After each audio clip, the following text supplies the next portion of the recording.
Good morning kabayan, para sa mga naghahanap ng single attached unit na with balcony. Meron po tayong ongoing construction dito along Aguinaldo Highway sa Imus, Cavite po ang location nito.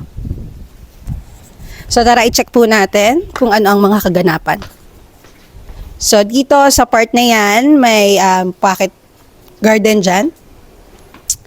Then ito ang ating main entrance, pero bago tayo pumunta dito muna tayo sa ating garahe. Kasya dito ang dalawang sasakyan. Then, look at po yung setback, no? 2 meters estimated ang setback dito sa ating side. So, dahil ito po ay single attached unit. Then, meron tayong free water tank dito sa ating service area, service counter. Then, ito ang ating lanay. Ayan, mahangin. So, ito ang ating lanay and meron tayong sliding door dito. So, ayan, pumasok tayo dito sa ating main entrance door. So, ganito yan ang ating main entrance door. So, digital keypad lock na din yan.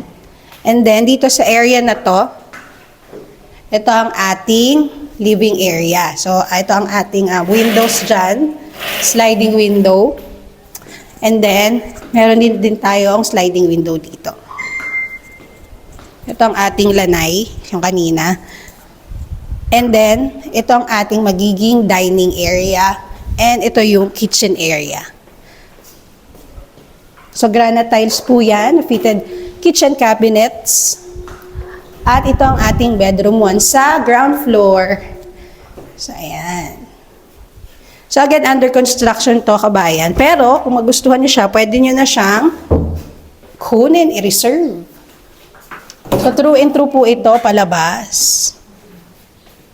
Ayan.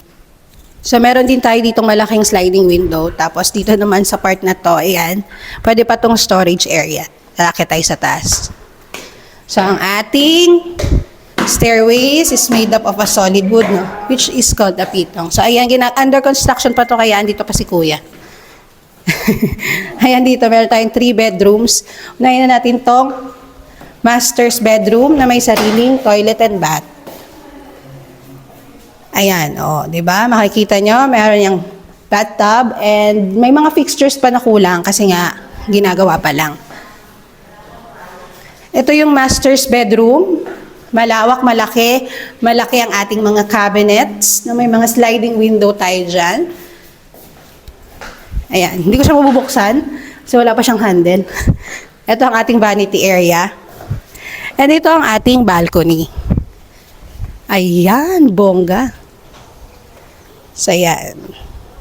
So, tara, i-check naman natin ang dalawa pang bedrooms. I-check naman natin, kabayan, yung dalawa pang bedrooms. Malaki po ito, kasya dito hanggang queen size bed. Actually, parang hanggang king size bed pa nga. So, meron din siyang cabinets, vanity area. Meron ditong mirror copper free na mirror para sa ating vanity area.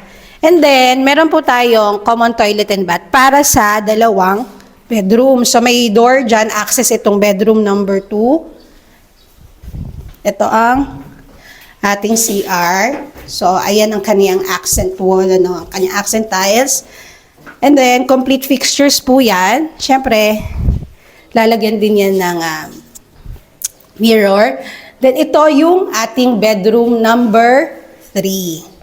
So, ayan. Bedroom number 3, mas maliit siya compare sa bedroom number 2. Kasya dito hanggang double size bed.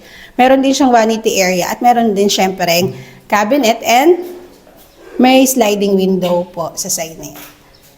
So, para sa mga home buyers na naghahanap ng balcony with balcony, no, dati. So, ito na yon. Kaya, ano pang hinihintay nyo? I-reserve nyo na habang ongoing construction pa kasi for sure, sold agad to.